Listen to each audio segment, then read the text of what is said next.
경선 버스 출발을 앞둔 국민의힘에서는 이준석 대표가 오늘 아침 지금까지 분란에 대해 사과했는데요. 하지만 윤석열 전 총장에 대한 다른 주자들의 공세가 이어지면서 후폭풍은 계속 이어지고 있습니다. 민주당은 이번 주 본회의를 앞두고 언론중재법 강행 처리 입장을 거듭 밝히고 있습니다. 언론재갈법이라 비판한 윤석열 전 총장을 향해서 맹공을 퍼부었습니다. 국회 취재기자 연결합니다. 차정윤 기자. 네, 국회입니다. 네, 먼저 국민의힘 오늘 정홍원 전 총리를 선관위원장으로 임명을 했고요. 이준석 대표도 사과했습니다만 당내 갈등이 좀처럼 사그라들지 않고 있다고요. 네, 그렇습니다. 국민의힘은 선거관리위원장에 정홍원 전 국무총리를 임명하고 본격적인 경선 준비에 들어가는 모습이었습니다. 이준석 대표도 경선을 앞두고 벌어진 당내 분란 상황에 대해 사과하고 앞으로 정권 교체를 향해 모두 결집하자고 제안했는데요. 우선 오늘 아침 이 전 대표의 사과부터 들어보시죠. 모든 분란과 그리고 당내에 다소간의 오해가 발생했던 지점에 대해서 겸허하게 국민과 당원께 제가 진심을 담아서 사과의 말씀을 올리겠습니다. 네, 이처럼 이전 이 대표가 직접 진화에 나섰지만 윤석열 전 검찰총장 측과 갈등은 후보 간 공방으로 번지면서 좀처럼 가라앉지 않고 있습니다. 유승민 전 의원은 오늘 기자회견을 열고 윤석열 캠프 인사들의 잇따른 도발에 대해 후보 본인이 직접 사과해야 한다고 비판했습니다. 캠프 인사가 계속 당대표를 흔드는데 후보의 승인이나 묵인 없이 과연 가능한 일이냐는 겁니다. 이제 더 이상 당대표를 흔들지 마십시오.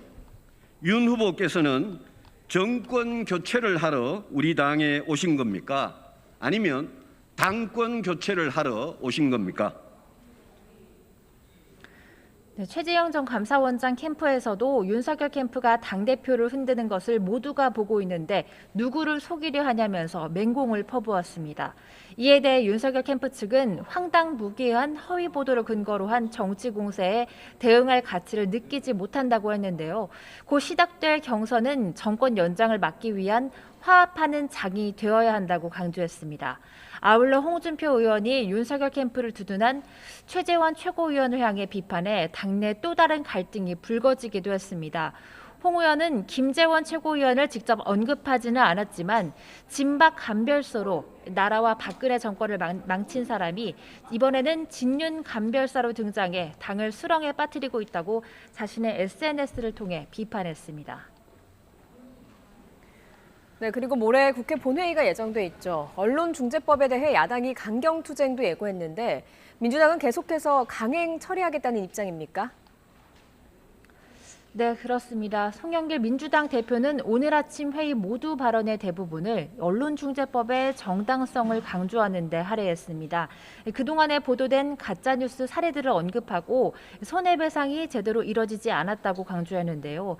송 대표는 일반 국민과 기업을 위한 구제장치를 야당은 언론 재갈 물리기라고 표현한다면서 언론중재법을 비판한 윤석열 전 총장을 겨냥하기도 했습니다. 들어보시죠.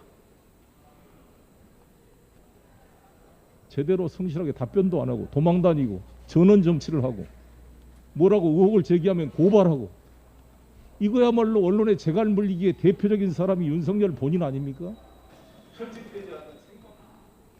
네, 민주당은 내일 법사위를 거쳐 모레 예고된 본회의에서 최종 통과시키겠다는 방침입니다. 하지만 대권주자 사이에서는 신중론이 제기되면서 약간의 온도차도 보이고 있습니다. 이재명 경기지사는 지난 2일 가짜뉴스에 강경한 입장을 보이면서 이 언론중재법에 힘을 실었지만 여야가 맞붙는 현 정국에서는 별도의 입장을 내지 않고 있고요. 추미애 전 장관은 모든 민주당 대선 후보들이 언론중재법 지지 선언을 하자고 제안했습니다. 개정안에 미흡한 부분이 있더라도 일단 개혁을 시작하고 추후 보완하면 된다면서 시민 권리가 침해되지 않도록 하는 게 더 중요하다고 강조했습니다. 하지만 이낙연 전 대표는 다소 물러선 태도를 보였습니다. 문체위 결정을 존중한다면서도 현재 제기되는 우려를 해소하려는 노력이 필요하다고 강조했습니다. 우선은 문광위의 결정을 존중합니다. 그러나 우려가 많이 제기되고 있기 때문에 그런 우려를 해소하려는 설명 노력도 병행했으면 합니다. 또 정세균 전 총리도 중대한 독소 조항은 해소된 것으로 본다면서도 현재 법사위에 법안이 와 있는 상황에서 얘기하는 것은 적절하지 않다고 말을 아꼈습니다. 박용진 의원은 법 취지에는 공감한다면서도 자칫 개혁 부메랑 효과로 언론의 견제 기능에서 나타날 사회적 손실을 우려하며 좀 더 나아간 신중론을 제기했습니다. 이에 대해 국민의힘은 전면전을 선언했습니다. 본회의 필리버스터부터 통과 강행 시 헌재 권한쟁의 심판 청구까지 모든 방안을 고려하겠다는 입장입니다. 야권 대선 주자들도 공동행동에 나섰는데요. 최재형 전 감사원장은 이준석 대표를 찾아 대권 주자 연석회의를 통해 함께 투쟁하자고 제안했고 하태경, 박진 등 다른 후보들도 동조하는 분위기입니다. 그리고 정의당 역시 강한 우려를 표하고 있습니다. 네, 오늘 국회에서는 다른 상임위도 계속 열리고 있습니다. 특히 수술실 CCTV 설치법 등 쟁점 법안도 상정이 됐는데요. 상임위 문턱을 일단 넘었다고요? 네, 그렇습니다. 오늘 오후 보건복지위원회 전체 회의에서는 수술시 CCTV 설치 의무화 방안이 담긴 의료법 개정안이 통과됐습니다. 국회 논의 9개월 만에 상임위 문턱을 넘은 겁니다. 다만 법안 공포 이후 시행까지는 2년의 유예 기간을 두기로 했습니다.